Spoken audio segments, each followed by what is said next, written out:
ଯେତେବେଳେ ମନ କହୁଛି ତ ମନ ନିଶ୍ଚିତ ଭାବରେ କହୁଥିବ କି କେତେ ଥର ବିଫଳ ହେଲୁଣୁ। ଏ ଦୁନିଆ କହୁଥିବ ଆ ଦ୍ୱାରା ହବ ନାହିଁ, ଇଏ ପାରିବ ନାହିଁ। ଆଉ ଭାଗ୍ୟ କହୁଥିବ ଆର ବହୁତ ସମୟ ବାକି ଅଛି, ହବ କି ନାହିଁ ଆମେ ଜାଣିନାହୁଁ। ସେତେବେଳେ ନିଜ ହୃଦୟ ଭିତରୁ ଗୋଟେ ଚିତ୍କାର ଶୁଣା ଯାଉଥିବ କି ମୁଁ ରହିଯିବା ପାଇଁ ଜନ୍ମ ନେଇ ନାହିଁ, ମୁଁ ବସିଯିବା ପାଇଁ ଜନ୍ମ ନେଇ ନାହିଁ, ମୁଁ ଥକି ଯିବା ପାଇଁ ଜନ୍ମ ନେଇ ନାହିଁ, ମୁଁ ଜନ୍ମ ନେଇଛି ବିଜୟ ହାସଲ କରିବା ପାଇଁ, ଜନ୍ମ ନେଇଛି ମୁଁ ଏଇ ଯୁଦ୍ଧଟାକୁ ଲଢିବା ପାଇଁ।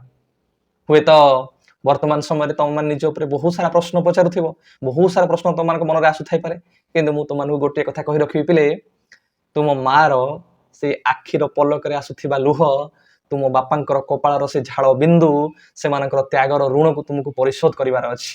ତେଣୁକରି ତମେ ମାନେ ଉଠ, ଯଦି ବସି ପଡିଛ ଉଠି ଯାଅ ପୁଣି ଥରେ, ଯଦି ହାରି ଯାଇଛ, ଯଦି ଥକି ଯାଇଛ, ଯଦି ଲାଗୁଛି ହାରି ଯାଇଛ କିନ୍ତୁ ତମେ କେବେ ହାରିବ ନାହିଁ, ତାହେଲେ ପୁଣି ଥରେ ଉଠ, ତମକୁ ଉଠିବାକୁ ପଡିବ, ତୁମମାନଙ୍କୁ ଏଇ ଯୁଦ୍ଧଟାକୁ ଲଢିବାକୁ ପଡିବ ପିଲେ।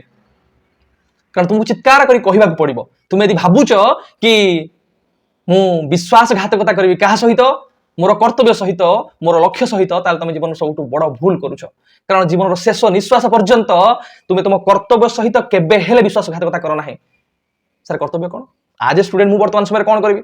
ଯଦି ପୋଷ୍ଟ ଆସିନି ତ ଆସିବ ତ, କେବେ ହିଁ ଆସିବ ତ, ଆଜି ନାହିଁ, କାଲି ନାହିଁ, ପହର ନାହିଁ, ମାସେ, 2 ମାସେ, 5 ମାସେ, ବର୍ଷେ, ତ ମୁଁ ନିଜକୁ ପ୍ରସ୍ତୁତ କରିକି ରଖିବି, ମୁଁ ନିଜକୁ ତୟାର କରିକି ରଖିବି।